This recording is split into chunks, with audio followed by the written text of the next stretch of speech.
Hello everyone, আসসালামু আলাইকুম। Welcome back to my new blog. আজ অনেকদিন পর একটা ব্লগ নিয়ে আসলাম। এই যে দেখতে পাচ্ছেন মুরগিটা, আজকে এই মুরগিটাকে জবাই করব। তো এই মুরগিটার একটা নাম আছে জানেন? এই মুরগিটাকে আপনাদের ভাইয়া ডাকে ঘুমানো মুরগি, কারণ ওকে যখনই ধরার সাথে সাথে ঘুমাইয়া যায়। ওরে ধরলেই ও এভাবে ঘুমাই যাচ্ছে ছোটোবেলা থেকে।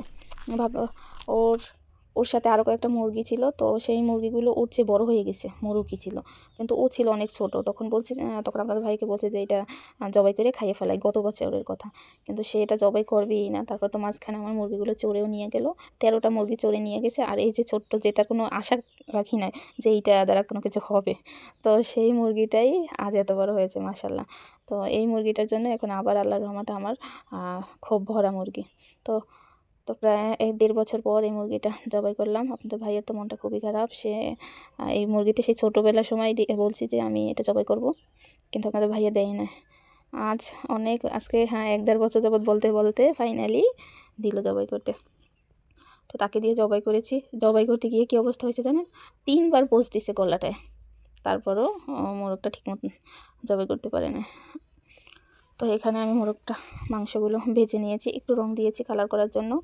আর এখানে আমি পেঁয়াজ, রসুন, আদা বাটা, গরম মশলা এগুলো দিয়ে এখন মশলাগুলো ভালোভাবে কষিয়ে নিব। অনেক সময় ধরে মশলাটা কষিয়ে নিতে হবে। তো আমি আদা দিতে ভুলে গেছিলাম, আদাটা আবার পরে দিয়ে দিলাম।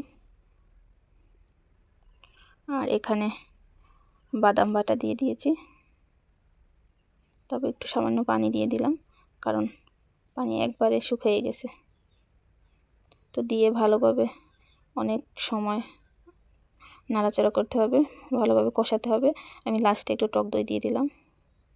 এখন সবগুলো মশলা ভালোভাবে মাখিয়ে নিয়ে এখন অনেক সময় ধরে কষাতে হবে। দেখুন মশলাটা কষানো হয়ে গেছে, কালারটা কি সুন্দর আসছে। একটু লবণ দিয়ে দিলাম, লবণ কম লাগছিল এই জন্য। তো এখন আমি মাংসগুলো দিয়ে দিব।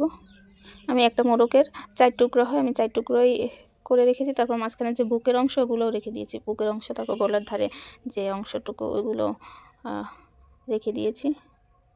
তো এই যে, তো আমার পাতিলটা বাচ্চা একবারে ছোট, এই জন্য এখানে হয় না। তারপর আমি উঠাই আবার একটা ননস্টিকের কড়াইতে দিলাম। তো এটা অনেক বড়ো আছে, মানে লাড়াচাড়া করে দিতেও সুবিধা হয়। তো এই ফাঁকে আমি পোলাওটা বসাই দিলাম। মজার ব্যাপার হলো আমি কি রান্না করতে আসি সেটা তো আপনাদের কাছে বলি নাই। অনেক দিন ধরে চিন্তা করছিলাম আমি মোরগ পোলাও রান্না করব। তো কি হয়ে গেছে এটা আপনারাই কমেন্টে জানাবেন। এটা কি মোরগ পোলাও হয়েছে নাকি অন্য কি খাবার? তো সেটা আপনারা কমেন্ট করে জানাবেন। এই যে দেখুন আমার পোলাওটা হয়ে গেছে, আমি মাংসটাও দিয়ে দিয়েছি। আর এই যে ফাইনাল লুক আমার।